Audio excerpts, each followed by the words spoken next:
What are the kinds of issues that immigrants face? One of the most significant problems, of course, is what's known as the question of credentialing.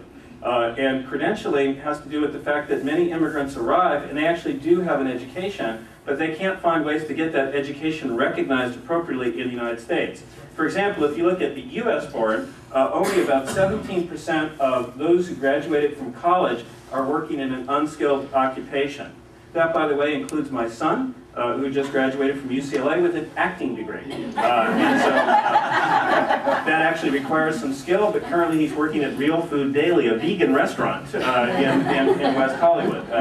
By the way, if any of you are in the industry and have jobs to offer movies, please contact me afterwards. There are significant problems with those who have these credentials not being recognized in the labor force.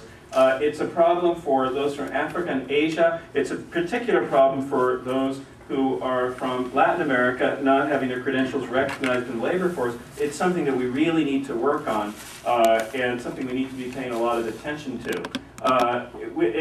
People are still learning English. The myth is that nobody is learning English, but if you look at people who have been here for a long period of time, and of course their children, you begin to see that the paths of learning English are still there. You'll note, interestingly, that there are some people who are US born who say that they speak English, but not very well. Some of them are in my classes at USC, but that's a different issue. So people are still learning English, but they need help to be moving along. And there are very high rates of entrepreneurship. For every ethnic category, immigrants are more likely to be entrepreneurs than the US-born counterparts. And incomes go up over time. And one of the most striking things is the way in which people are settling in to the county and settling in to buy houses. And it's, of course, a big threat right now with the foreclosure crisis. But one of the things that you'll notice if you look at the housing data is that the probability of a long-term immigrant being a homeowner actually exceeds that of a US-born resident. People who are coming to this county are coming to settle, they're coming to make their lives, and it really is they and their children who are at least a really critical part of our future. So what do we need to do to improve economic mobility in the long run?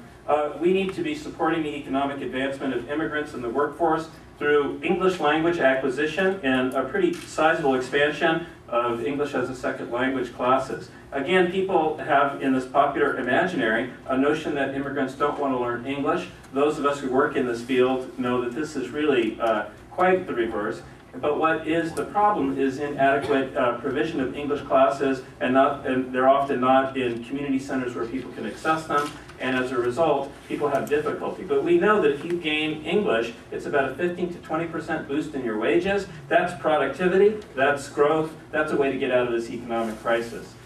More business development assistance, of course, for these small businesses.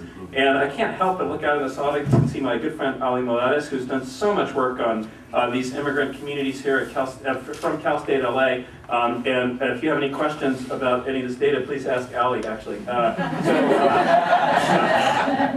And then you may, and another really key issue is working on being able to credential foreign trained workers. Now, all of these things are economic growth strategies. They're about propping up the economy and moving things forward, even in the short run, and these are issues that I think we need to be paying attention to in terms of immigrant integration for the future.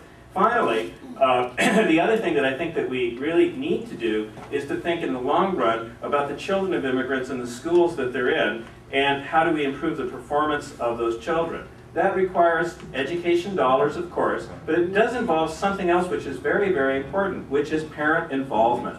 And parent involvement is key.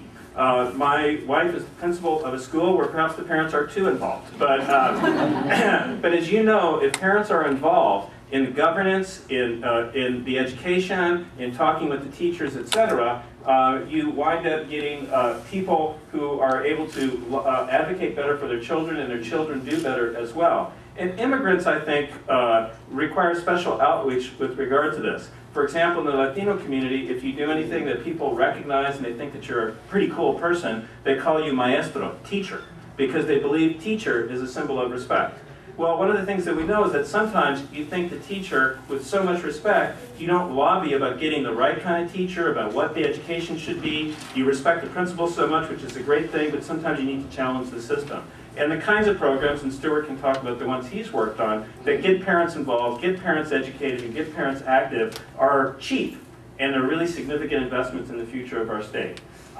We have a couple of different choices in this state and in this country. We can either have a state and a country kind of riven by these debates around immigration, and riven by these debates around immigrants and immigrant integration, which basically have no factual basis. I mean, certainly there are problems that come with immigrants. There are issues with regard to fiscal strains, particularly at a local level. We can talk about those things. But so much of what passes for knowledge about immigrants really does not pass a truth test.